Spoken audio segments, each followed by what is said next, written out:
तो भव्यात्माओं, गवर्नमेंट सार जीवकान ग्रंथराज में दर्शन मार्गना में अब आचार्य भगवत सिद्धांत चक्रवर्ती निमिचंद्र महाराज चक्षु दर्शन, अचक्षु दर्शन और अवधि दर्शन का स्वरूप हमें बता रहे हैं। गाथा क्रमांक 484 और 485 नंबर की गाथा शेयर कर रहा हूं यहां से। आप लोग सब लोग मेरे साथ में उसका पठन करेंगे और फिर हम इसके शब्दार्थ को और गाथार्थ विशेषार्थ को भी देखेंगे। चक्षुनजं पयासै दिस्सै तं जं चक्षुदंसनं वेन्ति शेषेन्द्रिय पयासो नायव्रोसो अचक्षुरुति परमाणु आदियायिम अंतिम खंडम तिमुत्तिदो आयिम तम ओहि दंसनं पुनः चंपसैताइपचखम।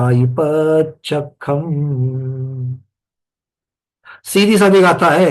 चक्षुनम जम पयासई दिसई तम जक्षु दंसनम वेंती। चक्षुना, चक्षु से, जम पयासई जो प्रकाशित होता है, दिसई दिखाई देता है, वो क्या है? चक्षु दंसनम वेंती, उसे चक्षु दर्शन कहते हैं। है कि नहीं इजी? जो चक्षु, जो नेत्र से, क्या चक्षु इंद्रिय नेत्र इंद्रिय से जो प्रकाशित होता है अथवा जो दिखाई देता है वो चक्षु दर्शन है। और शेष इंद्रिय पयासो, जो शेष इंद्रिय से जो पयासो प्रतिभास होता है वो नायव्योसो अचक्षुति। नायव्यो जो ज्ञात होता है, किस नाम से ज्ञात होता है? अचक्षु दर्शन से ज्ञात होता है। ये दंसन शब्द जो है वो यहां पर भी अचक्षु शब्द को भी शेष गाथा में लग जाएगा। अब आगे क्या कह रहे हैं? परमाणु आदियायिम, परमाणु को आदि लेकर के, परमाणु से लेकर के अंतिम खंडत्ति, अंतिम स्कंद कौन सा है? अंतिम स्कंद महास्कंद जिसे कहा जाता है, वो महास्कंद तक मुत्तिदौ भाई, जो मूर्तिक द्रव्य है, मुत्ति मूर्तिक द्रव्य है, वो तम ओहि दंसनम पुनः जपसैताइप छक्कम, अर्थात परमाणु को आदि लेकर के अंतिम स्कंद पर्यंत मूर्त द्रव्य जो होते हैं उनको जो पस्सईताइन जो प्रत्यक्ष देखता है वो ओहि दंसनम पुनः, उसे अवधि दर्शन कहा जाता है। क्लियर है? शब्दार्थ कोई कठिन तो नहीं? नहीं। चलिए अब चलते हैं इसके विशेषार्थ की तरफ।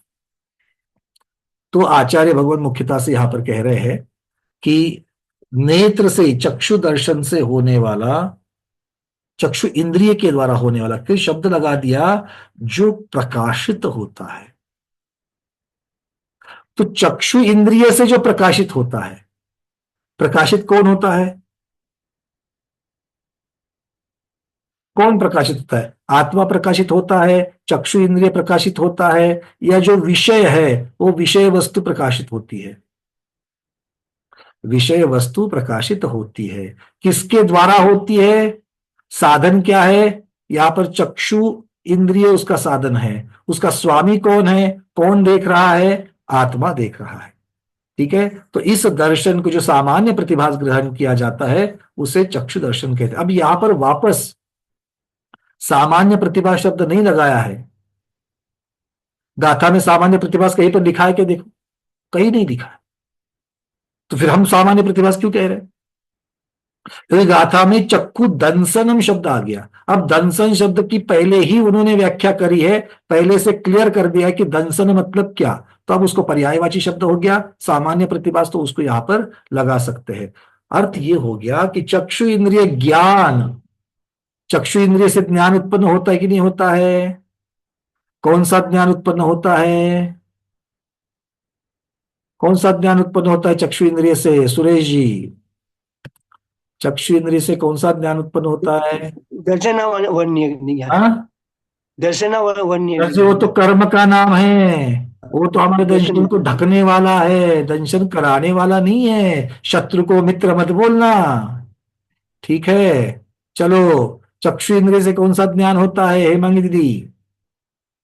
मति ज्ञान भैया। बहुत बढ़िया, मति ज्ञान। अरे भाई, इंद्रियों से कौन सा ज्ञान होता है? मति इंद्रिय होता है ना? तो मति ज्ञान होता है। तो चक्षु इंद्रिय के द्वारा दो प्रकाशित, मतलब नेत्र इंद्रिय से जो पहले चक्षु इंद्रिय का जो ज्ञान होता है, चक्षु इंद्रिय से जो मति ज्ञान होता है, उसकी उत्पत्ति के पूर्व, उस विषय का ज्ञान कराने की स्वशक्ति का जो अनुभव है, ज्ञान कराने वाली स्वशक्ति कौन है? जो सामान्य प्रतिभास ग्रहण करती है वो शक्ति। वो शक्ति क्या कहलाती है? चक्षु दर्शन कहलाती है। और चक्षु के अलावा जो बाकी चार इंद्रिय है और मन, जिसको अनिंद्रिय कहा गया, उसे क्या है? उससे होने वाले पदार्थ के अस्तित्व का सामान्य प्रतिभास अचक्षु दर्शन कहलाता है। तो चक्षु दर्शन और अचक्षु दर्शन के पश्चात क्या होता है? मति ज्ञान होता है। क्लियर? अब मति ज्ञान को पर्यायवाची शब्द उसके प्रोसेस से लगा लो। अवग्रह इहा अवाय धारणा, मतलब चक्षु दर्शन और अचक्षु दर्शन के पश्चात अवग्रह इहा अवाय धारणा होते हैं। पक्का? चार्ट क्लियर है दिमाग में? भूलेंगे तो नहीं? एक बार बोलो हाँ। अरे हाँ तो बोलो। भूलने की इतनी गारंटी है कि भैया हाँ कैसे कहे? नहीं, ये नहीं भूलोगे, मुझे पक्का है। इतना सामान्य हम लोगों ने इतना घिसा है, अब नहीं घिसे। अब अवधि दर्शन महत्वपूर्ण आ गया, क्योंकि चक्षु और चक्षु समझ में आती है बातें। अवधि दर्शन, अवधि दर्शन में क्या हो गया? परमाणु से लेकर के महास्कंद तक जो रूपी पदार्थ है, उस रूपी पदार्थ के अस्तित्व का प्रत्यक्ष सामान्य प्रतिभास। अब कोई इंद्रिय काम का नहीं है यहां पर। अवधि दर्शन, अवधि ज्ञान में कोई इंद्रिय है क्या? नहीं। तो जानते कैसे हो? सीधे आत्मा से जानते हो, सीधे आत्मा से जानते हो। तो ये आत्मा से जो सीधे प्रत्यक्ष होता है, किंतु होता क्या है? सामान्य प्रतिभास। प्रत्यक्ष आत्मा से दो चीजें होती है, एक सामान्य प्रतिभास, एक विशेष प्रतिभास। सामान्य प्रतिभास जो है वो दर्शन, वही अवधि दर्शन कहलाया। और विशेष ग्रहण जो होगा वो ज्ञान, वो अवधि ज्ञान कहलाएगा। यहां पर अवग्रह इहा अवाय धारणा होती है क्या? नहीं होती है, वो सिर्फ मति ज्ञान में ही होती है। ठीक है, चलिए। तो इस प्रकार से ये जो शब्दार्थ है वो तो कह दिया। अब बारी आती है किसकी? शंकाकार महाराज की। तो शंकाकार महाराज की वजह से तो हमें विशेष ज्ञान हो रहा है कि नहीं हो रहा है? तो सारा विशेषार्थ धवला जी से आया है, और धवला जी में शंकाकार महाराज वहीं पर बैठे रहते हैं और पूछते हैं। क्या पूछ रहे हैं? सबसे पहले वो पूछ रहे हैं, भगवान आपने सब जगह पर इंद्रिय इंद्रिय इंद्रिय शब्द लगा दिया, चक्षु और चक्षु दर्शन में इंद्रिय शब्द लगा दिया है कि नहीं? चक्षुनम जपयासई शेषेंद्रिय पयासो, तो शेषेंद्रिय शेष इंद्रिय, चक्षु चक्षु इंद्रिय हो गया।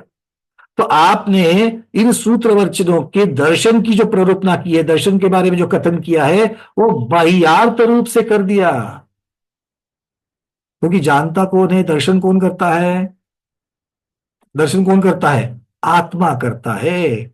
और आपने कथन किया शरीर का, बाह्यार्थ की अपेक्षा से कथन कर दिया।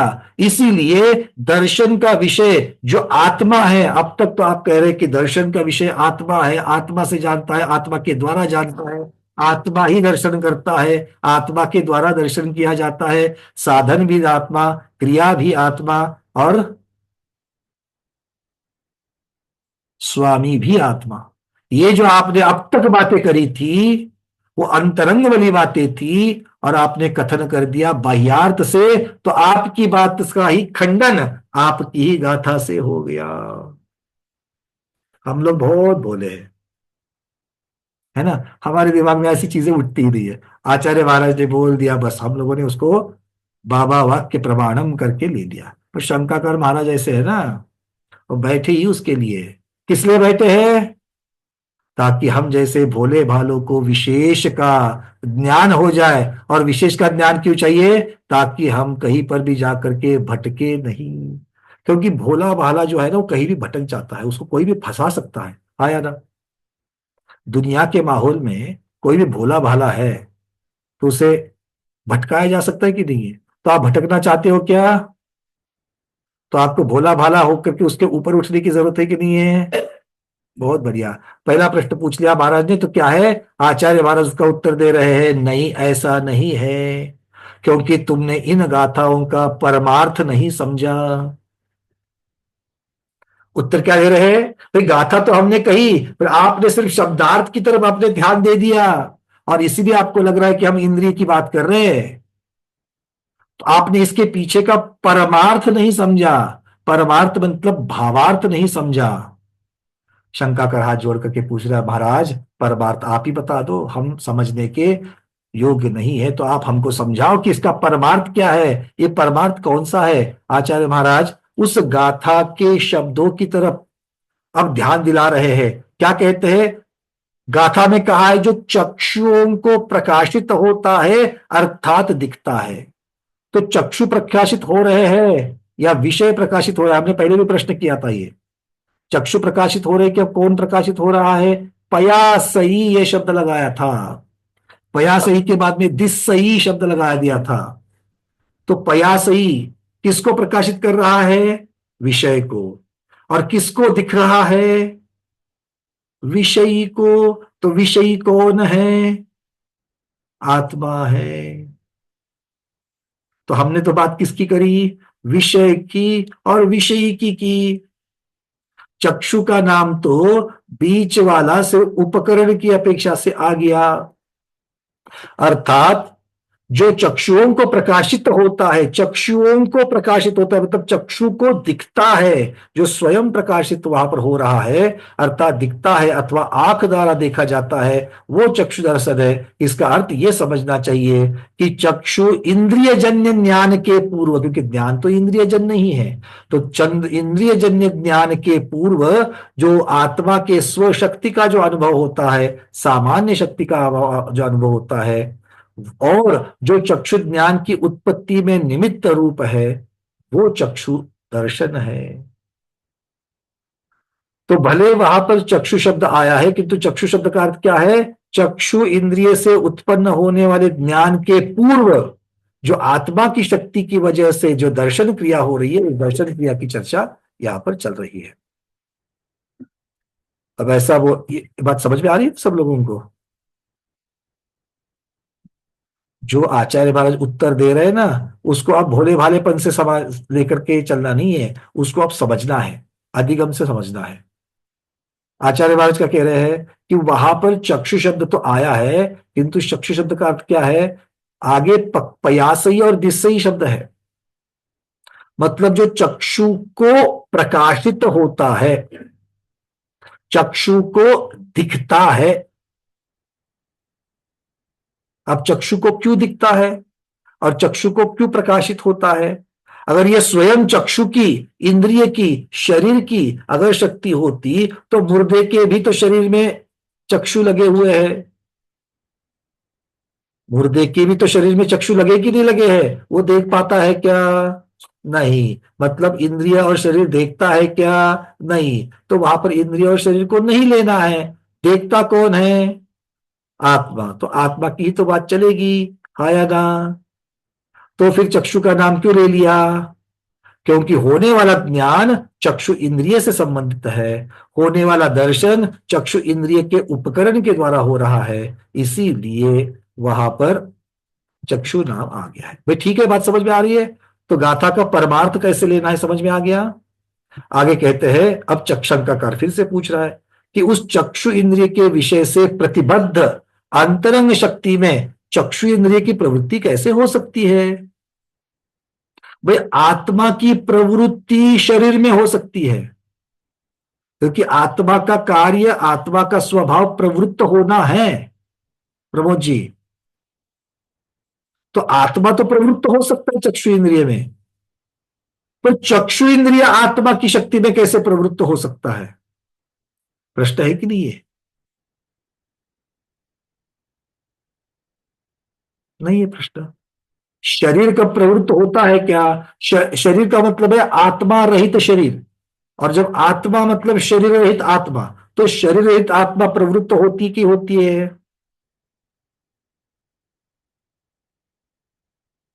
हाँ, शरीर रहित आत्मा प्रवृत्त होती है क्या? नहीं होती। स्वभाव से सिद्ध भगवान को दर्शन और ज्ञान है कि नहीं है? प्रवृत्त शब्द यहां पर आत्मा की शक्ति की अपेक्षा लेना है, बुद्धिपूर्वक प्रवृत्त होना की बात नहीं कर रहे हैं। प्रवृत्त होना मतलब उसके विषयी जिज्ञासा होना या उसके प्रति संबंध प्रस्थापित होना। तो सिद्ध भगवान का केवल ज्ञान में जो दिखता है, जो जानते हैं, उस विषय के साथ में संबंध प्रस्थापित हुआ है कि नहीं हुआ है? भले बुद्धिपूर्वक नहीं है, बट संबंध प्रस्थापित हुआ है कि नहीं हुआ है? किस अपेक्षा से? जो विषय है वो विषय, और जो देख रहे हैं केवल ज्ञान में वो विषयी। तो विषय और विषयी, इसकी अपेक्षा से उनका संबंध हो रहा है कि नहीं हो रहा है? सिद्ध भगवान में हो रहा है। वैसे ही यहां पर प्रश्न ये पूछा जा रहा है, चक्षु इंद्रिय कैसे प्रवृत्त होगा? क्योंकि प्रवृत्त होना ये तो आत्मा का स्वभाव है। ऐसा कौन कह रहा है? शंकाकार कह रहा है। तो वो कह रहा है कि चक्षु इंद्रिय के विषय से प्रतिबद्ध, प्रतिबद्ध मतलब उससे युक्त, चक्षु इंद्रिय के विषय से युक्त अंतरंग शक्ति में चक्षु इंद्रिय की प्रवृत्ति कैसे हो सकती है? तब आचार्य भगवान कहते हैं कि नहीं हो सकती। बाल जनों को ज्ञान कराने के लिए अंतरंग में बहिरंग पदार्थ के उपचार से चक्षु को दिखता है, वही चक्षु दर्शन है, ऐसा प्ररूपण किया गया है। क्योंकि समझाया किसे जा रहा है? ये गाथा का स्वाध्याय करने वाला कौन है? आप और हम जैसे छद्मस्त है। तो छद्मस्त के लिए बहिरंग पदार्थ का अंतरंग पदार्थ के साथ में संबंध प्रस्थापित करके फिर बताया जाएगा, आया नहीं? क्या हम लोग ऐसा नहीं बोलते?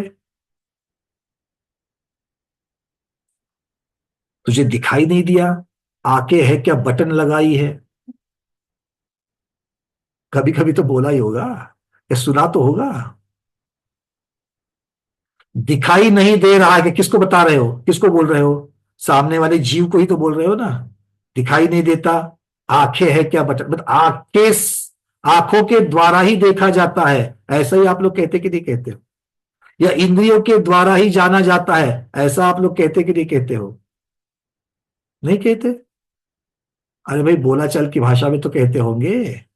सामाई में जब बैठते हैं तो स्वपर का भेद जब जानते तब तो आप एकदम बस केवल ज्ञान से इतना दूर होते, उस अवस्था की बात थोड़ी कर रहा हूं मैं, सामान्य बात कर रहा हूं मैं। हाँ, ऐसा ही करते रोजमर्रा की जिंदगी में, यही तो बोलते हैं। क्योंकि हम स्व पर भेद विज्ञान जब चिंतन करते हैं तब सम्यक दर्शन की अपेक्षा से हम जानते हैं, हम मानते हैं। पर रोजमर्रा की जिंदगी में हम कैसे करते हैं? शरीर और आत्मा, इनका एक साथ संबंध है ऐसा समझ करके ही बात करते कि नहीं करते हैं? अगर ऐसा नहीं होता तो मेरी कमर दुख रही है इस शब्द का कोई अर्थ होता? बोलते हो कि नहीं बोलते हो? अब ये तो हाँ बोल रहे हो सब लोग। तो कमर, मेरी कमर दुखती है, मेरी कमर किस अपेक्षा से बोला? क्योंकि अभी आत्मा का और उस कमर का संबंध है, इसीलिए कह रहे हो। अगले भव में जाकर के जब कल्पवासी देव हो जाओगे तब बोलोगे क्या? मेरी कमर दुख रही है। उसने ये वाली जो हाथ छोड़ करके जाओगे कमर को, जिसका अंतिम संस्कार होने वाला है, कितनी अच्छी बात होगी ना। दुखने वाली कमर का अंतिम संस्कार हो जाएगा, हा हा, छुटकारा मिल जाएगा कमर से। क्योंकि वो मेरा है ही नहीं है, हाथ छूटने वाला है, वो बात अलग है। किंतु देखो, कथन करने की, ऐसा नहीं कि कथन करने की पद्धति सिर्फ निश्चय की ही है। व्यवहार कथन पद्धति होती कि नहीं होती है? आप हमेशा 24 घंटे निश्चय से कथन नहीं कर सकते। मैं आत्मा हूं, मैं शुद्ध आत्मा हूं, इस अपेक्षा से व्यवहार नहीं कर सकते।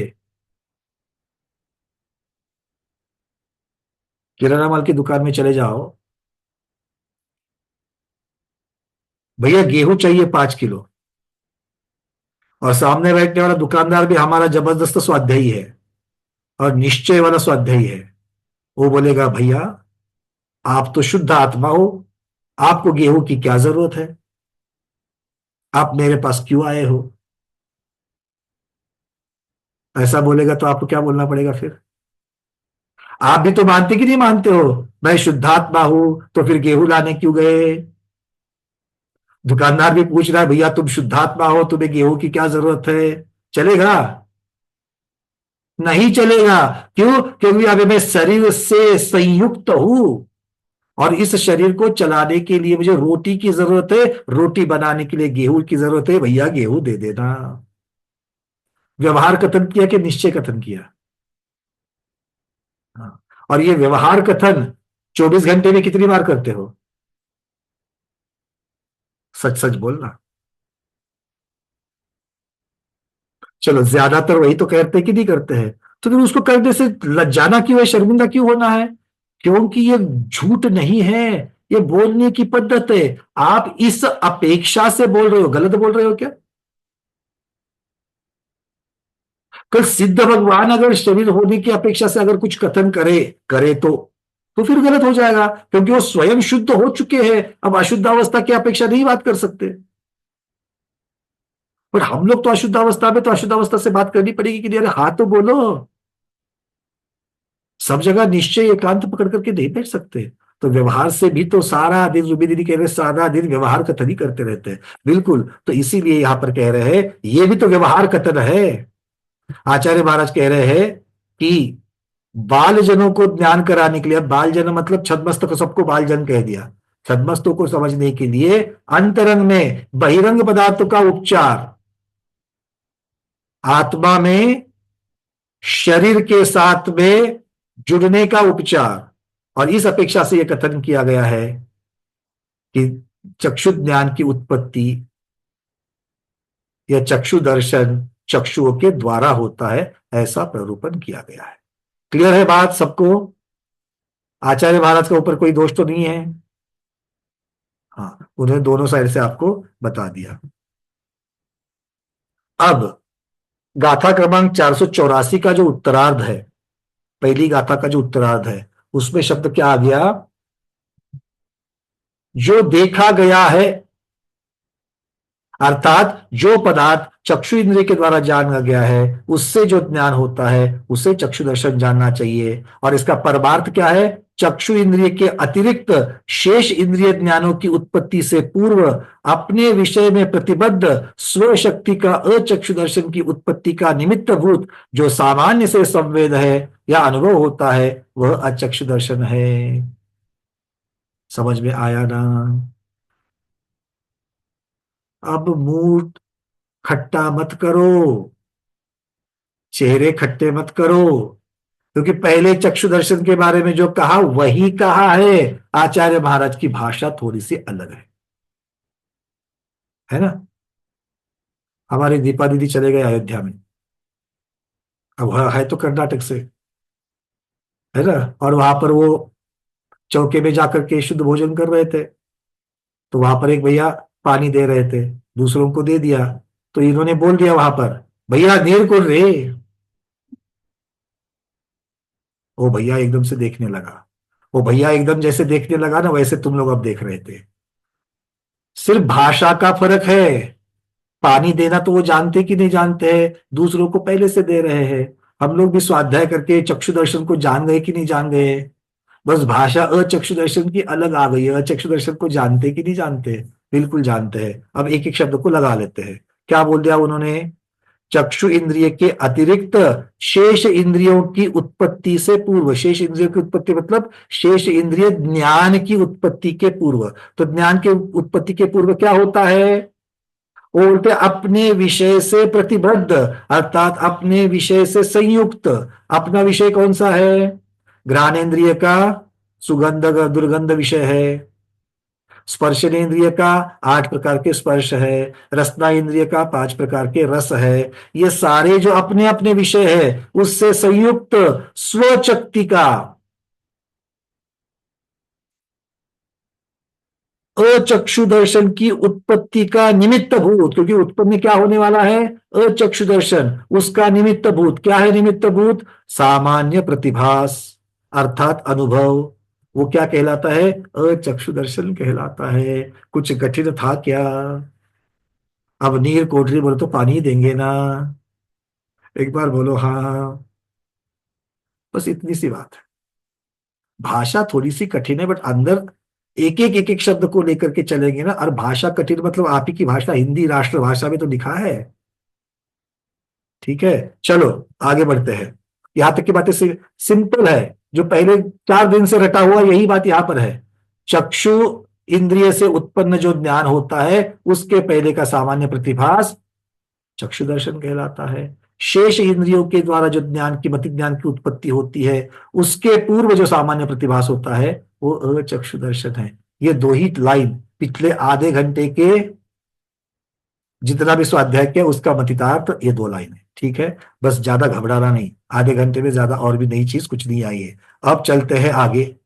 485 नंबर की गाथा जो अवधि दर्शन के बारे में थी, अब उसका परमार्थ जानना है। क्यों जानना है परमार्थ? क्योंकि शंकाकार भ्रमित हो गया है, उसने प्रश्न किया था, इसलिए परमार्थ 485 नंबर का जानना है। क्या है उसका अर्थ पहले जानते हैं फिर परमार्थ को जानते हैं। 485 नंबर गाथा का अर्थ क्या था? परमाणु से लेकर के अंतिम स्कंद पर्यंत जितने भी मूर्तिक द्रव्य है उनको जिसके द्वारा साक्षात देखता है, किसके द्वारा साक्षात देखता है? अवधि दर्शन के द्वारा साक्षात देखता है, वो अवधि दर्शन है, ऐसा जानना चाहिए। अब इसका परमार्थ क्या है? इसके पीछे जो छिपा हुआ अर्थ है वो क्या है कि परमाणु से लेकर के महास्कंद पर्यंत जितने भी पुद्गल द्रव्य है उसके प्रत्यक्ष ज्ञान से पूर्व जो अवधि ज्ञान की उत्पत्ति का निमित्त भूत स्व शक्ति विषय का जो उपयोग होता है, आत्मा का स्व शक्ति में जो उपयोग लगता है, किसके पूर्व? अवधि ज्ञान प्रकट होने से पूर्व अवधि ज्ञान के विषय में जो आत्मा का उपयोग लगता है, अर्थात आत्मा की शक्ति का अनुभव होता है। उपयोग लगता है मतलब आत्मा की शक्ति का अनुभव होता है, वो अवधि दर्शन है। ठीक है, अब केवल दर्शन को बता दो। 3 दर्शन को तो जान लिया, अब केवल दर्शन को बताओ। आचार्य महाराज आगे गाथा में बताएंगे, उसके पहले आपको क्या कह सकते कि नहीं कह सकते? परमार्थ केवल ज्ञान केवल दर्शन का परमार्थ बता सकते हो क्या? बहुत बढ़िया, 2 हाथ ऊपर आए। दीपा दीदी बोलना।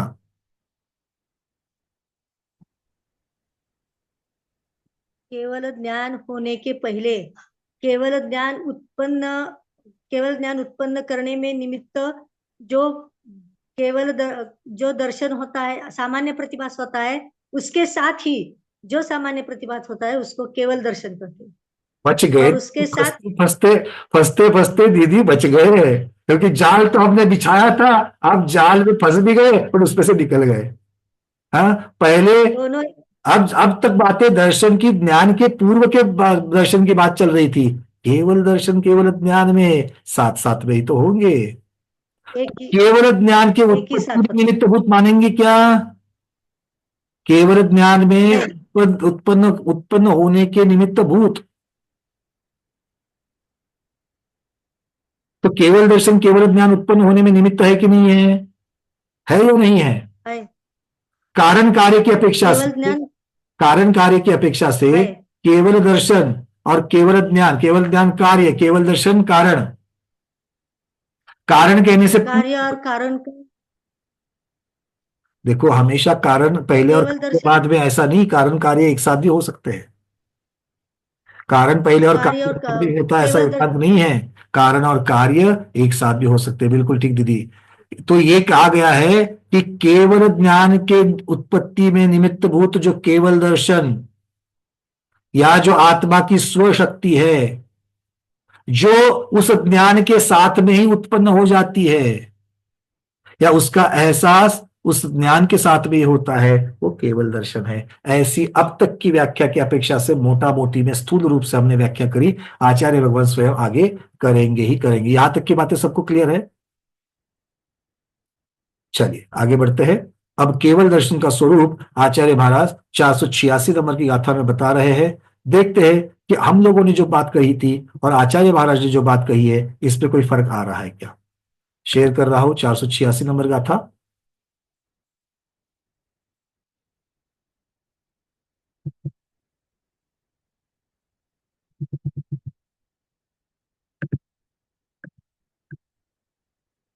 दिख रही है 486 नंबर गाथा? चलिए। बहुविह बहु प्यारा उज्जो वा परिमियम मिखे तम्मी लोगा लोग वितिमिरो जो केवल दन सुनज्जो। क्या कह रहे हैं? बहुविह, बहुविध, बहुप्यारा, बहुप्यारा, बहुप्रकारा। तो अपने अपने अनेक प्रकार के भेदों से युक्त बहुत प्रकार के, मतलब प्रकार भी बहुत है और हर एक प्रकार के उत्तर भेद भी बहुत है। दोनों को दे देना।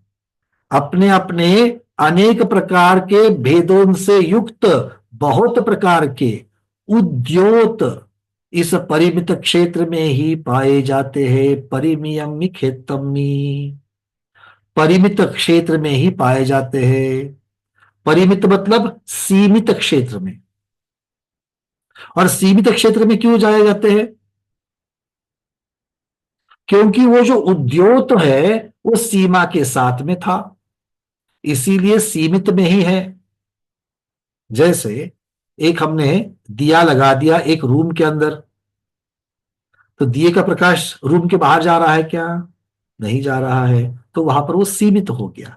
अब आगे क्या कहते हैं? परंतु जो केवल दंसन जो ओ, केवल दर्शन रूपी जो उद्योत है, उद्योत मतलब प्रकाश, जो केवल दर्शन रूपी जो प्रकाश है वह लोगा लोग, लोक और अलोक को भी तिमिरो, तिमिर रहित, अंधकार रहित कर देता है।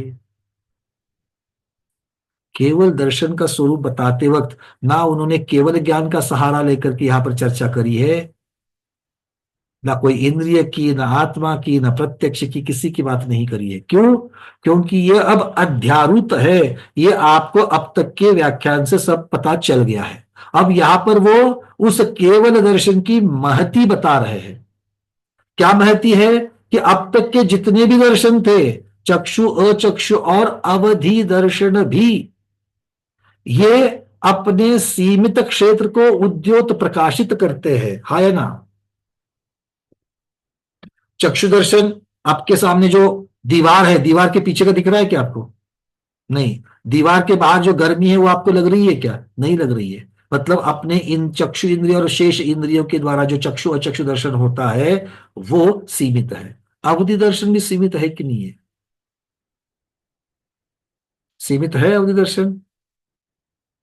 तो देशावधि का जीव जगन्य कितना जानता है, देशावधि का जीव उत्कृष्ट कितना जानता है, परमावधि का जीव उत्कृष्ट जगन्य कितना जानता है, सर्वावधि का जीव जगन्य उत्कृष्ट कितना जानता है? मैं नहीं पूछ रहा हूं, वो उतना सीमित जानता है, इतना ही है ना? चलो, तो सीमित जानता है और द्रव्य मूर्ति को जानता है, इतनी बात है। किंतु यहां पर आचार्य भगवान कह रहे हैं कि केवल दर्शन ऐसा एक प्रकाश है कि जो लोक और अलोक को तिमिर रहित करता है, अंधकार रहित करता है, तो उसके अंदर जितने भी द्रव्य गुण पर्याय सहित है उन सबको दर्शन कर सकता है। दर्शन की चर्चा चल रही है, न ज्ञान।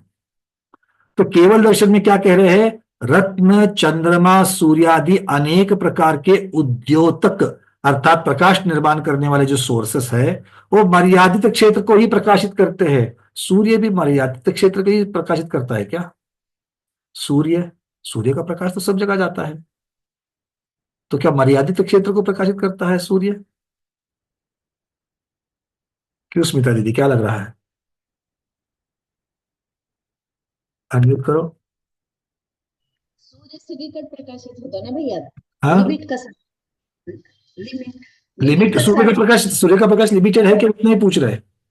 लिमिटेड नाहीये भैया. म्हणजे आता समजा आता सूर्य काय म्हणतात त्याला म्हणजे आज सकाळी इकडं उजेडा हे म्हणजे सूर्य असेल तर असं.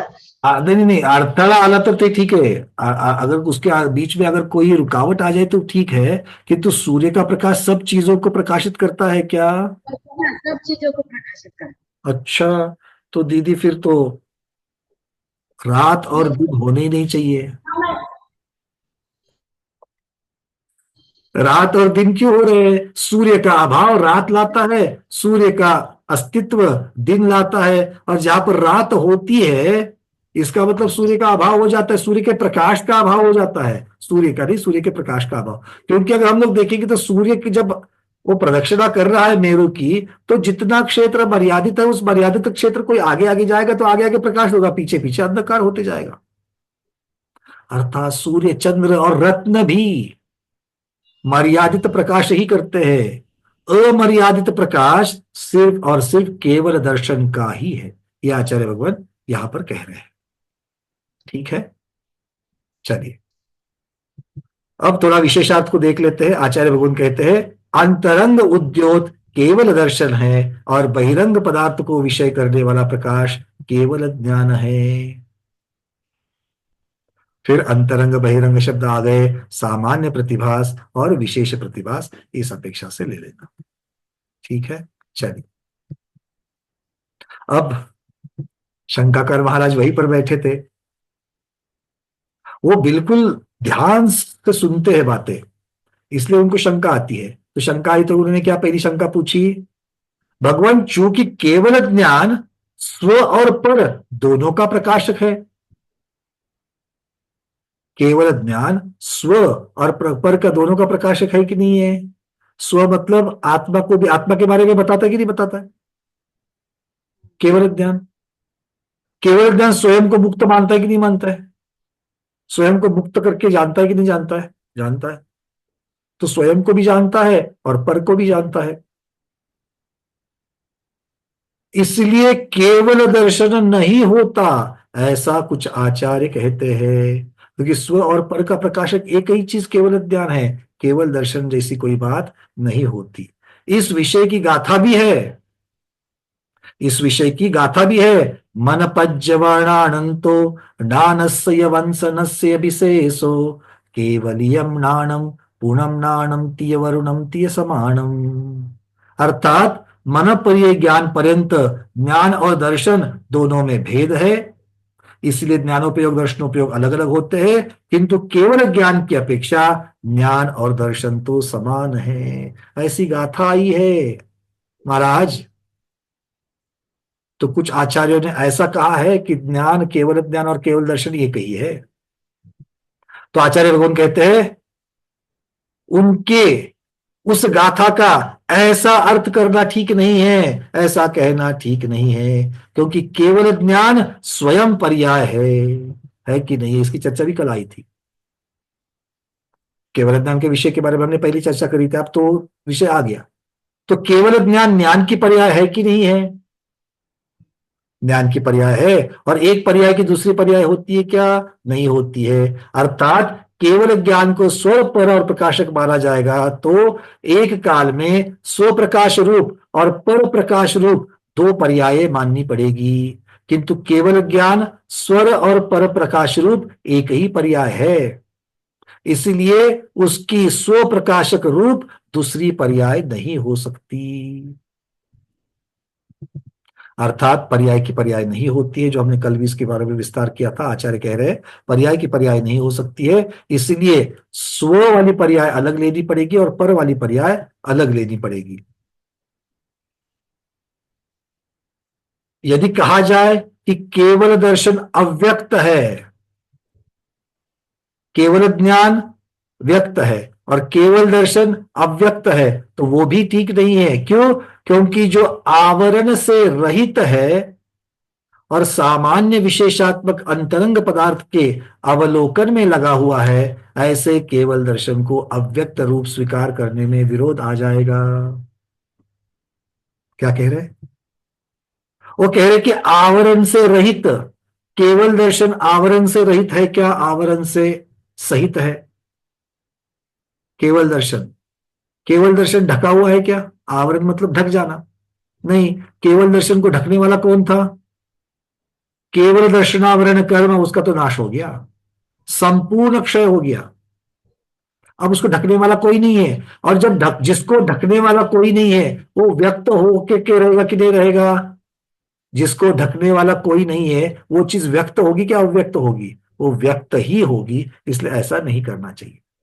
अगर यदि कहे कि केवल दर्शन को व्यक्त स्वीकार करने से केवल ज्ञान और केवल दर्शन इन दोनों की एकता नष्ट हो जाएगी, सो भी बात नहीं है, ऐसा भी नहीं हो सकता। क्यों? क्योंकि परस्पर के भेद से इन दोनों में भेद है।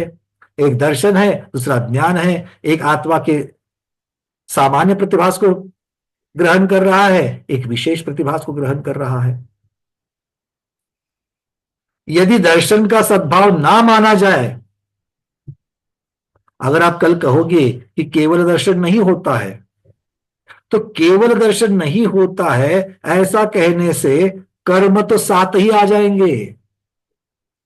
8 कर्म प्रकृति की जगह पर 7 कर्म प्रकृति आएगी, क्योंकि दर्शनावरण कर्म प्रकृति रहेगी नहीं, दर्शनावरण कर्म प्रकृति रहेगी नहीं। इसीलिए ऐसा योग्य नहीं है। आवरण करने योग्य दर्शन का अभाव मानने पर उसके आवारक ढकने वाले कर्म का भी सद्भाव मानने में विरोध आता है। इसलिए केवल दर्शन और केवल ज्ञान ये दोनों अलग अलग चीजें हैं, दोनों अलग अलग पर्याय है। एक दर्शन की पर्याय है, एक ज्ञान की पर्याय है, दोनों अलग है। दोनों युगपथ आत्मा में रहते हैं, आत्मा में अस्तित्व में है, और प्रकट भी एक साथ युगपथ ही होते हैं। ठीक है, चलिए, ये बातें पहले की थी इसलिए मैंने ज्यादा उसमें लेकर के नहीं गया। एक छोटा सा विषय लेकर के फिर आपके प्रश्नोत्तर को लूंगा और फिर हम चलेंगे संख्या प्ररूपणा की तरफ। कहते हैं चक्षु दर्शन, चक्षु दर्शन का स्वामी कौन है? चक्षु दर्शन का स्वामी कौन होगा? हाँ भाई, हाथ ऊपर करना है। चक्षु दर्शन का स्वामी सुनीता उकलकर दीदी, चक्षु दर्शन का स्वामी कौन है?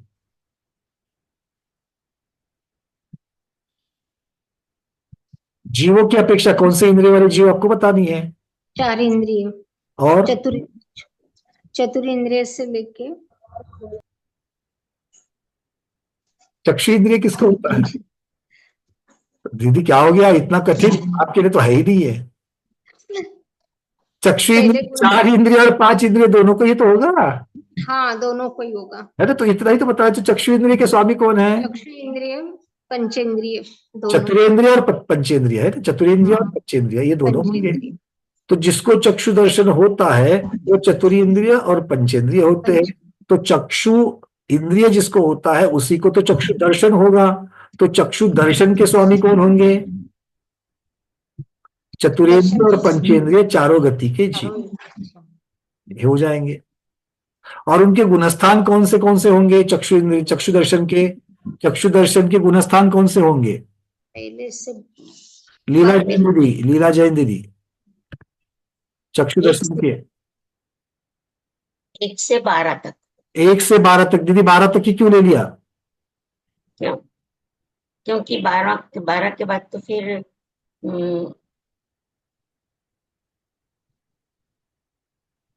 12 के बाद क्या?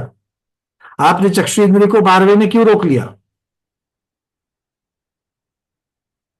क्योंकि फिर दर्शन। हाँ, महावीर भगवान की प्रतिभा में जाकर के देखी, भगवान की प्रतिभा में दोनों आंखें लगी हुई है। हो जाता है, इसलिए अब फिर से बोलो। 13वीं अवस्था संयोग केवली की है, तो उसमें दर्शनावरण का अभाव हो जाता है। हाँ, दर्शनावरण का अभाव हो जाता है। कैसे? क्योंकि 12वें गुणस्थान के अंत में चक्षु दर्शन को ढकने वाले, चक्षु दर्शन में जो निमित्तक दर्शनावरण कर्म जो क्षायक्षमिक है, वो दर्शनावरण कर्म का संपूर्ण नाश होता है। इसीलिए 13वें गुणस्थान में चक्षु दर्शन नहीं होता है। ठीक है, ये पूरा का पूरा टेक्निकल उत्तर आपका आना चाहिए, सैद्धांतिक उत्तर आना चाहिए। चलिए, बहुत बढ़िया। अब चलते अचक्षु दर्शन की तरफ। अब अचक्षु दर्शन, उसके स्वामी बताइए पहले और फिर गुणस्थान बताएंगे। उसके स्वामी उषा पाटिल दीदी, अचक्षु दर्शन किस किस को होगा? अनम्यूट तो करो। अचक्षु दर्शन 1 से 12 को ही होगा। 1 से 12 कौन है? 1 से 12 बिल्ला क्रमांक 1। चतुरिंद्र और पंचेंद्र दोनों। चतुरिंद्र और पंचेंद्र दोनों को होगा। और चीटी ने क्या आपका बिगाड़ा दीदी? चीटी को नहीं होगा अचक्षु दर्शन? चीटी को आग किधर होती है? अरे चीटी हम को आग, अचक्षु दर्शन पूछ रहे हैं। हाँ, एक इंद्रिय से पंचेंद्रिय सभी को होगा। आप पहुंच गए थे आप। अचक्षु इंद्रिय, बिल्कुल ठीक। अचक्षु दर्शन एकेंद्रिय से लेकर के पंचेंद्रिय तक होगा, है कि नहीं है? स्पर्शन इंद्रिय जिस जिसको है वहां से शुरुआत हो जाएगी। बहुत बढ़िया। और उसके गुणस्थान डॉक्टर महीना दीदी, अचक्षु दर्शन के गुणस्थान 1 से 12, वहां पर 12वें के एंड तक। हाँ, 12 में क्या होगा? 12वें के एंड में जब दर्शनावरण कर्म का भी क्षय हो जाएगा तो उसके बाद केवल ज्ञान हो जाएगा। मतलब तो केवल उसका ज्ञान केवल ज्ञान होगा तो केवल ज्ञान को ऐड कर देंगे। नहीं, तो अचक्षु दर्शन है। हाँ, नहीं तो मतलब होता क्या है 12वें के अंत में? होता क्या है? देखो, आप बोलोगे कि 13वें में केवल ज्ञान होता है तो एडिशनल चीज हो जाएगी। तो जैसे एमबीबीएस के बाद में एमएस भी लगता है, तो हम एमबीबीएस भी लिखेंगे, एमएस भी लिखेंगे। एमएस होगा तो अपने आप एमबीबीएस तो वैसे ही हो जाएगा, एमएस तो बाद में होता है। तो फिर क्या लिखेंगे? दोनों लिखा तो कुछ निषेध हो जाएगा? निषेध तो नहीं, पर लिखने की जरूरत ही नहीं है ना। क्यों नहीं है? तो उदाहरण वही तो MD पूछ है रहे तो वो हैं। अपने आप अंडरस्टैंडिंग है कि एमबीबीएस के बाद यहाँ पर वो वाली चीज है क्या? यही हम पूछ रहे हैं कि यहाँ पर एक अधिक एक ऐसा होता है, अचक्षु दर्शन अधिक केवल दर्शन होता है। नहीं, बाद में केवल दर्शन और वो एक साथ हो जाएगा तो उसमें वो तो अपने आप ही सीमित है।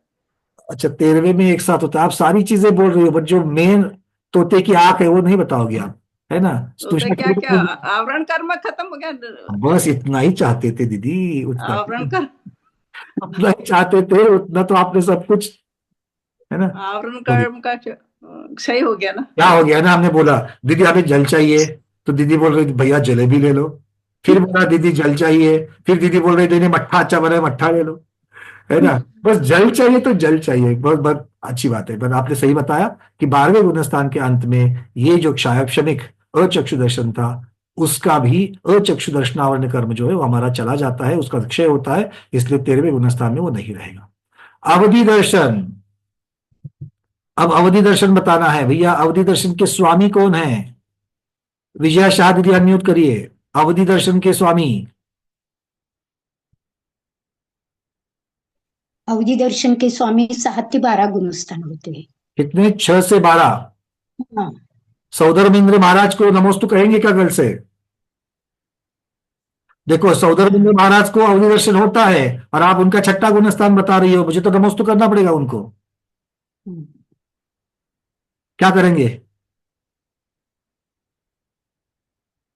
मेरी प्रॉब्लम समझ में आई है ना? आपका उत्तर बाद में लिखेंगे, मेरी प्रॉब्लम समझ लो। ऐसा कहेंगे तो मुझे प्रॉब्लम हो रही है। हमें तो हमारे गुरु ने बता दिया उनको जय जय जिनेन्द्र करना है, और आप बोल रहे कि नमोस्तु कर लो, छठा गुणस्थान हो जाएगा। क्या कहते हैं? सुधार लो उसको, क्या हो गया? कुछ गड़बड़ हो जाएगी। बोलो। अवधि दर्शन के गुण। अच्छा, नरकों में अवधि दर्शन होता है कि नहीं होता है? होता है। ये सम्यक अवधि दर्शन की बात चल रही है, तो सम्यक दृष्टि अभी महापद्म पर भगवान है, उनको भी, उनके जीव को, श्रेणिक राजा के जीव का अवधि दर्शन है कि नहीं है? 4 से 12 गुणस्थान तक। हाँ, 4 से 12 गुणस्थान। ठीक है, तो ये सम्यक अवधि का प्रकरण चल रहा है यहाँ पर, इसलिए अवधि दर्शन, क्योंकि कुअवधि ज्ञान के साथ में दर्शन नहीं माना गया है। ठीक है, कुअवधि ज्ञान के साथ में दर्शन नहीं माना गया है, तो अवधि ज्ञान के साथ ही अवधि दर्शन माना गया है। चलिए, तो भाई आपने गुणस्थान तो बोल दिया, दीदी ने 4 से 12 बता दिया। और उसके स्वामी कौन होंगे मीनाक्षी दीदी? स्वामी चारों गति के जीव। चारों गति के जीव। तिर्यंज गति में हमारे पास पृथ्वी का एक भी है, चलेगा? हाँ, कौन? पृथ्वी का एक नहीं। अरे अभी तो आपने बोला चारों गति के जीव। चारों गति के जीव यानी तिरंज में पंचेंद्रिय जीव। आप ऐसे बोलो ना आपको, तो चारों गति के पंचेंद्रिय। अब आपने पंचेंद्रिय बोल दिया, हमने वो बिना मन वाले गो सर्प को भी ले लिया, चलेगा? नहीं, मन वाले ही होंगे। अच्छा, मन वाले होंगे तो फिर मिथ्या दृष्टि को भी ले लेंगे हम, चलेगा? अवधि ज्ञान, कुअवधि ज्ञान होगा तो अवधि दर्शन अवधि ज्ञान सम्यक के साथ की चर्चा चल रही है। गुणस्थान 4 से 12 बता दिए, तो मिथ्या सम्यक वाले को होगा, है ना? तो फिर हम क्या कहेंगे? उत्तर क्या आएगा? इतने से छाट छाट के दीदी ने क्या बोल दिया? भैया ये किलो सारी सब्जी आपके साथ में, इसमें से भिंडी अलग करो, मेथी अलग करो, है ना, धनिया अलग करो, आप अपना अपना कर लो। चारों गति के पंचेंद्रिय सम्यक जीव। बहुत बढ़िया। चारों गति के सम्यक दृष्टि पंचेंद्रिय जीव अवधि दर्शन के स्वामी होंगे। भाई ठीक है, परफेक्ट उत्तर तक कैसे पहुंचा जा सकता है, चिंतन लगा लेना। अब केवल दर्शन वाले जीव, अंजलि दीदी नागपुर। वंदना। केवल ज्ञान प्रकट होता है 13वें गुणस्थान से, तो केवल वहां से दर्शन के स्वामी बताओ दीदी। स्वामी गुणस्थान बताना ही या गुणस्थान भी बताओ और स्वामी भी बताओ, दोनों चाहिए, चार तो दोनों का बनता है। हाँ 13 14वें गुणस्थान से, 13वें और 13वें स्थान से 14वें स्थान, बहुत 13वें बढ़िया, स्थान से संसार की अपेक्षा। वही और पंचेंद्रिय सम्यक द्विजीव, हाँ, पंचेंद्रिय संज्ञी सम्यक द्विजीव वही केवल ज्ञान को प्राप्त कर सकते दीदी मुझे केवल ज्ञान नहीं हुआ, मैं संगी पंचेंद्रिय हूँ। हैं। और मेरे सामने 13वें गुणस्थान से सारे लेके संगी पंचेंद्रिय है, ये कोई भी 13वें केवल ज्ञान गुणस्थान से नहीं है। लेके हाँ, 13वें गुणस्थान में 13वें हाँ, तो गुणस्थान 13वें से गुणस्थान में बात तो सही होगी, बट स्वामी की अपेक्षा कथन कैसे होगा? क्या नाम दोगे? कुछ तो नाम देना पड़ेगा ना उसको। यथाख्यात अरे अरहंत और सिद्ध भगवान, बस आचार्यन स्वामी को अरिहंत और सिद्ध, अरिहंत इसके परे तो कोई हो ही नहीं सकता। प्रयोग केवली अयोग केवली कहोगे तो भी चलेगा, या फिर दोनों भी अरहंत ही है। 13वां गुणस्थान भी अरहंत का है, 14वां गुणस्थान भी अरहंत का है। तो या तो अरहंत सिद्ध कहो, अरहंत ससयोग केवली, अयोग केवली और सिद्ध परमेष्ठी, इस प्रकार से भी आप कह सकते हो। चलिए बहुत बढ़िया। तो इस प्रकार से ये चार्ट भी आपको पीडीएफ में दिया गया है, इस चार्ट को देख लेना।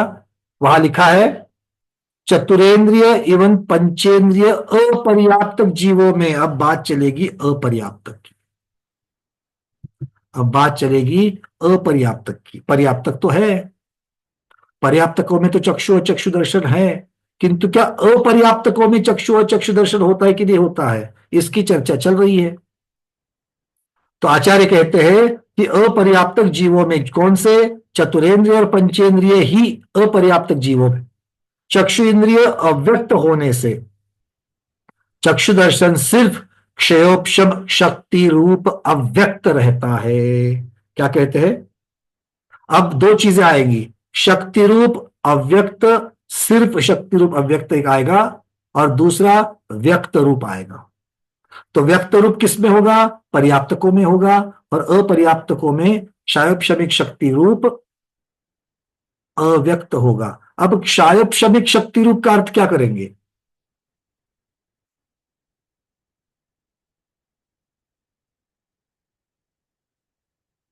हाँ भाई, कनक वाला दीदी, क्षयोपशमिक शक्ति रूप का अर्थ क्या करेंगे? वंदना बेदी, मति ज्ञान, शुद्ध ज्ञान और मति ज्ञान और वीर्यांतरा पर्याय का जो शब्द होता है वो। मति ज्ञान का संबंध ही नहीं है, यहाँ पर दर्शन की चर्चा चल रही है। तो उसका क्षम किसका? उसका चक्षु चक्षु का अव्यक्त बताया आपने इसमें। उसका मतलब किसका? चक्षुद्रिय का अनुभव भाषा, अनुभव भाषा से तो आप, हाँ अपर्याप्त के अव्यक्त है ना। हाँ, तो कौन सा भाई कर्म का क्षयक्षम, कौन से कर्म का क्षयक्षम? वीर्यांतराय कर्म का क्षयक्षम। चलो वीर्यांतराय को तो मान लेते हैं, वीर्यांतराय का तो आएगा साथ में की अपेक्षा से। और मुख्य कर्म कौन सा, जिसके क्षयोपशम से चक्षु और चक्षु का देखना, दर्शन गुण, चक्षु दर्शनावरण, अचक्षु दर्शनावरण, बराबर। दर्शन किससे होता है? चक्षु दर्शन उसके क्षयोपशम से होता है, तो उसका क्षयोपशम शक्ति जो है, तो चक्षु और चक्षु दर्शनावरण कर्म का क्षयोपशम, वीर्यांतराय कर्म का क्षयोपशम, इसकी शक्ति जिसके पास है, किंतु अपर्याप्त अवस्था है, इसीलिए अभी तक इंद्रिय की रचना, द्रव्येंद्रिय की रचना नहीं हुई है, इसीलिए अव्यक्त है, ऐसा माना गया है। ठीक है, तो प्रश्न उठता है कि चींटी, 3 इंद्रिय वाली जो चींटी है, उसके भी तो चक्षु दर्शनावरण और अचक्षु दर्शनावरण का नहीं है, क्षयोपशम होगा? नहीं होगा। वो तो तीन इंद्रिय के चक्षु होते ही नहीं है। अगर चक्षु दर्शनावरण उसका अगर नहीं होगा तो क्या होगा उसका? उसके घ्राणेन्द्रिय का क्षम होगा। वो होगा, पर चक्षु और चक्षु का क्या होगा? अचक्षु तो चलो आ गए, घ्राणेन्द्र में आ गए, चक्षु दर्शनावरण का क्या होगा? हल्का बढ़ जाते दीदी क्या होगा? आवरण रहेगा उसमें, चक्षुदर्शन आवरण होगा। बहुत बढ़िया, आवरण होगा मतलब कर्म की भाषा में क्या कहेंगे? कर्म का क्षयपशम होगा, उपशम होगा, अक्षय होगा, क्या होगा? कर्म का उपशम, तो उपशम नहीं बोल सकते हैं, क्षयोपशम भी नहीं बोल सकते हैं, तो क्या बोल सकते हैं? क्षय भी नहीं बोल सकते। कर्म के उदय बोल सकते, बहुत कर्म का उदय। बढ़िया, बहुत बढ़िया, कर्म का उदय। क्योंकि कर्म का काम क्या है? संपूर्ण ढकना। क्षयोपशम करेंगे तो कुछ ढकेगा, कुछ खुलेगा, किंतु जब पूरा का पूरा उदय होगा, बाकी क्षयोपशम उपशम क्षय नहीं होगा, सिर्फ उदय होगा। जैसे अभी केवल ज्ञानावरण कर्म का उदय है कि नहीं आपका और हमारा? बिल्कुल है। कुछ भी खुला है क्या? 10%, 15%? अरे चलो 20,000 हाथ ऊपर नहीं, 2-4 हाथ तो ऊपर चले गए कि नहीं चले गए? आकाश में केवल ज्ञान होने के बाद में पूरा ऊपर जाएंगे। अभी 20,000 हाथ में 2-4 हाथ तो ऊपर चले गए कि नहीं चले गए? अच्छा, हवा में तो सब चलते हैं और अब नहीं है। चलो बहुत बढ़िया, तो ये उदय की बात यहाँ पर आ जाएगी। चलिए, इस माध्यम से थोड़ा सा स्वाध्याय और कर्म सिद्धांत का हमने कर दिया। अब यहां से है संख्या प्ररूपणा, यहां से है संख्या प्ररूपणा। ठीक है, अभी आपके कुछ प्रश्न है, उन प्रश्नों को लेंगे। संख्या प्ररूपणा कल कर लेंगे या आज ही करनी है संख्या प्ररूपणा? 5-10 मिनट हमारे पास है। आपके प्रश्न है? प्रश्न है किसी को? बहुत सारा हमारे अभी घिसाई पिटाई हो गई है, तो प्रश्न अगर होंगे तो पूछो। ठीक है, जिनके प्रश्न नहीं हो निकाल दो। सुषमा प्रकाश दीदी के नाम से कोई हाथ ऊपर है? प्रश्न है आपका तो मैं अनम्यूट कर रहा हूं आपको, बोलिए। हाँ कुसुम दीदी, आपने कुसुम नाम से यहाँ पर एक टॉपिक है। हाँ वंदना भैया जी। हाँ दीदी, ये क्षयोपशम रूप जहाँ बोलते हैं, मैंने लब्धि रूप से है भी बोल सकते हैं क्या? लब्धि रूपी कहना चाहिए, लब्धि कहो, लब्धि रूप में है ना, लब्धि उपयोग भावेंद्रिय जैसे अपन बोलते हैं, वो लब्धि हाँ उपयोग नहीं, मतलब वो वहां पर प्राप्ति, वो पर्याप्तक में भी होता है। तो वो लब्धि रूप का अर्थ तो व्यक्त नहीं है, सिर्फ लब्धि रूप है। ऐसा जब कहेंगे तब शक्ति रूप या अव्यक्त ये पर्यायवाची हो जाएंगे। अकेले लब्धि रूप कहोगे तो पर्याप्तक में लब्धि रूप व्यक्त होता है, अपर्याप्तकों में लब्धि रूप अव्यक्त होता है। ये अपन बोलते हैं क्षयोपशम रूप से है, तो वहां लब्धि रूप से भी बोल सकते हैं। लब्धि रूप का अर्थ होता है प्राप्त, मतलब मेरे पास अस्तित्व में होना। लब्धि का अर्थ होता है अस्तित्व में होना। तो अस्तित्व तो अपर्याप्तकों में भी है और पर्याप्तकों में भी है, क्योंकि पर्याप्तों में व्यक्त नहीं है, इसीलिए लब्धि रूप को अव्यक्त कहा गया। किंतु पर्याप्तकों में लब्धि रूप है और व्यक्त भी है, तो इसीलिए लब्धि रूप को व्यक्त और अव्यक्त ऐसे पर्यायवाची शब्द नहीं करेंगे, क्योंकि वो सिचुएशन की अपेक्षा से उसके अर्थ बदल जाएंगे। बात समझ में आ रही है? क्योंकि लब्धि रूप तो अपर्याप्तक के पास भी लब्धि रूप है, वही तो बोल रही हूँ मैं, जैसे अपन और पर्याप्तक में भी लब्धि रूप है। हाँ दोनों में लब्धि रूप है ना? तो लब्धि रूप का अर्थ व्यक्त करोगे क्या अव्यक्त करोगे?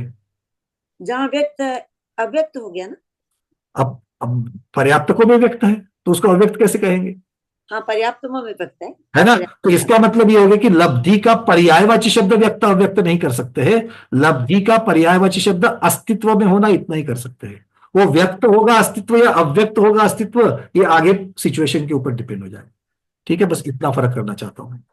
डॉक्टर मैना दीदी,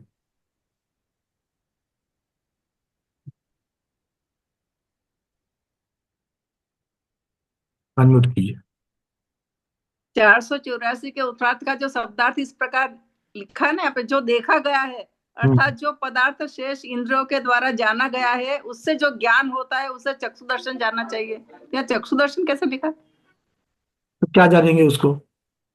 क्यों ये अचक्षु हुआ ना, अब जो इंद्रियों के द्वारा जाना जा रहा है वो तो नहीं, वाक्य ऐसा है, जो पदार्थ चक्षु इंद्रिय के द्वारा जाना गया है उससे जो ज्ञान होता है उसे चक्षु दर्शन जानना चाहिए। उसका परमार्थ जो लिया, नहीं, यहाँ लिखा जो पदार्थ शेष इंद्रियों के द्वारा जाना गया है। नहीं, उसको करेक्ट कर लो, क्योंकि शेष इंद्रियों के द्वारा जो जाना गया है वो तो फिर अचक्षु हो जाएगा। या तो शेष इंद्रियों के द्वारा जाना गया उसको बाद में आगे चल करके उसे अचक्षु दर्शन जानना चाहिए, ऐसे लिख दो। तो यहाँ अचक्षु दर्शन होना चाहिए ना। अचक्षु दर्शन, अगर शेष इंद्रिय लिखा है तो उसको करेक्ट कर लो कि वहां पर अचक्षु दर्शन होना चाहिए। ये तो मूल मूल ये ग्रंथ ही है, ग्रंथ में ग्रंथ से बोल रही हूँ। हाँ, ग्रंथ में ही हाँ, वो टाइपिंग मिस्टेक है, क्योंकि चक्षु इंद्रिय के द्वारा भी जाना है, उसे अचक्षु दर्शन कैसे कहें? हाँ ठीक है भैया। ठीक है ना, टाइपिंग में मिस्टेक है इसका मतलब वो। चलिए, और किसी का प्रश्न?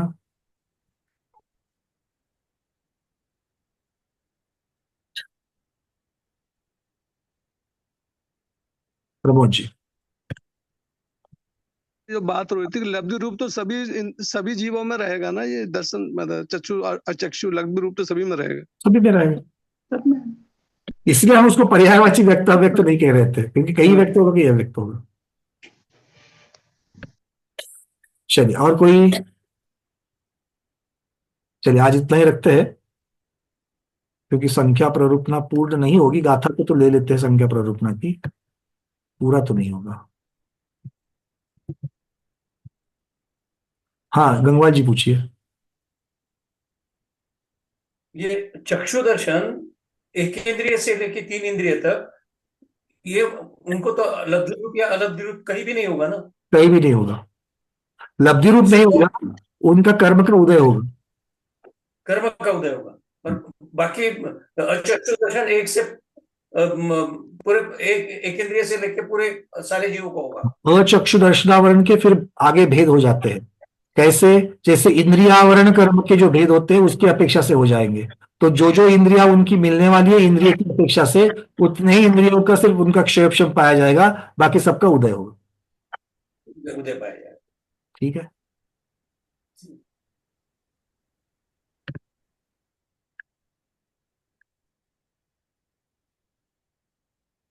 गोमटसार बुक हमें कहाँ मिलेगी? गोमटसार बुक आपको चाहिए तो आप मुझे व्हाट्सअप कर देना, मैं आपको गोमटसार की पूरी जो ओरिजिनल रतनचंद मुक्तार जी वाली जो टीका है वो मैं आपको भेज दूंगा। और पीडीएफ चाहिए आपको तो पीडीएफ की लिंक भेज देंगे। ठीक है, नोट्स रूप में जो चार्ट अभी यहाँ से जो दिखा रहे गाथा वगैरह, वो आपको उस पीडीएफ में मिल जाएगी, हमें आप मैसेज कर देना। आपको मेरे ख्याल से मैंने जब दीदी आप जुड़ चुके हो ना, चलो ठीक है, मैं बाद में बात करता हूँ, आज के स्वाध्याय के पश्चात हम लोग बात करेंगे। चलिए, और किसी का प्रश्न है तो सिर्फ संज्ञा प्ररूपना की एक गाथा को ले लेते हैं और फिर हम आगे बढ़ जाते हैं। एक संख्या प्ररूपना, चलो यहां से गाथा को शेयर करता हूं।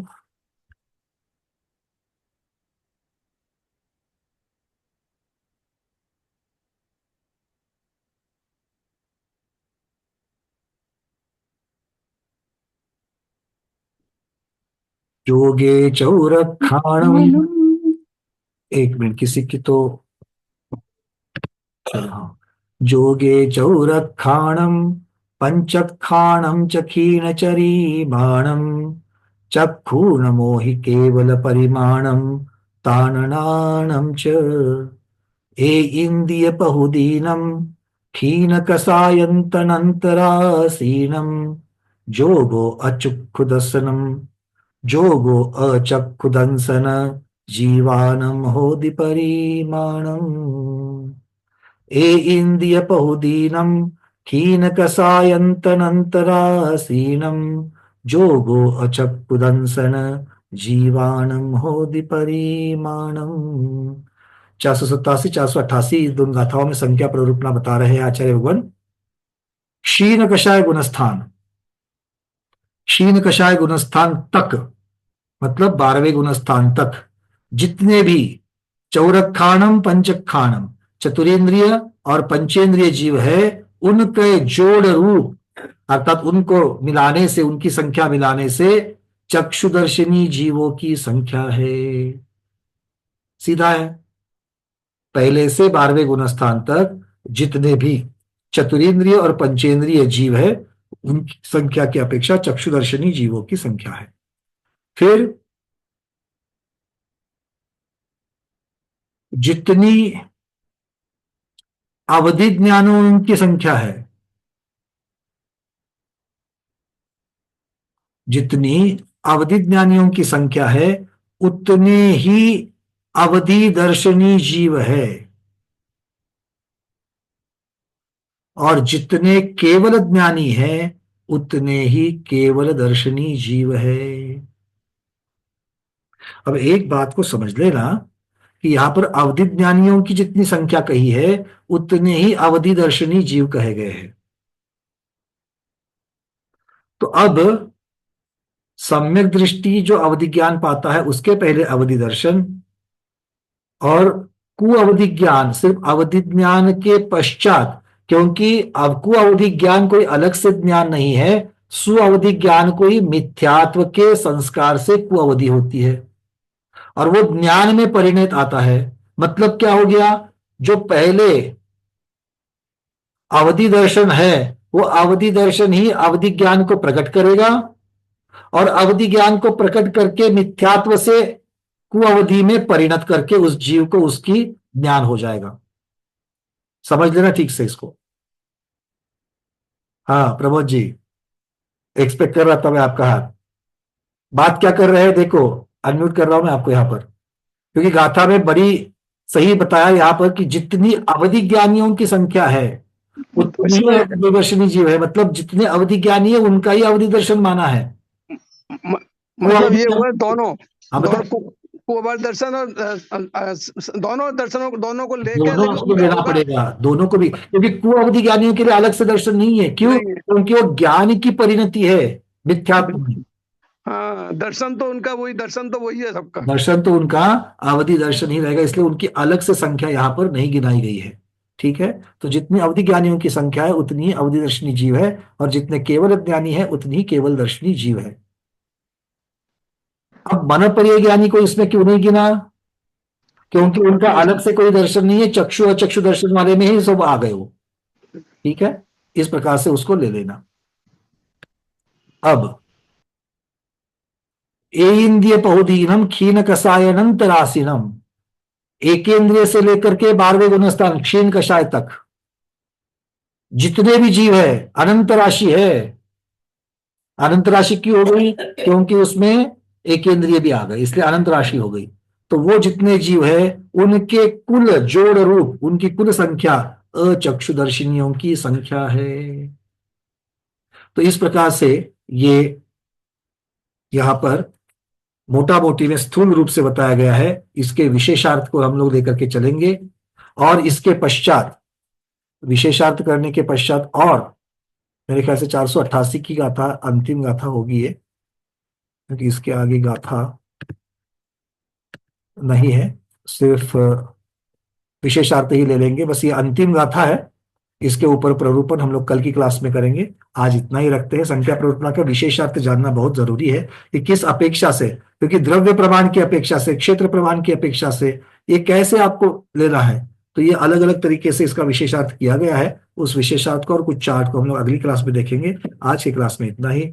आज के स्वाध्याय को गुरुओं के श्री चरणों में बारंबार नमोस्तु वंदना इच्छा करते हुए यहीं पर समापन करते हैं। जैनम जयतु शासनम, जैनम जयतु शासनम, जैनम जयतु शासनम।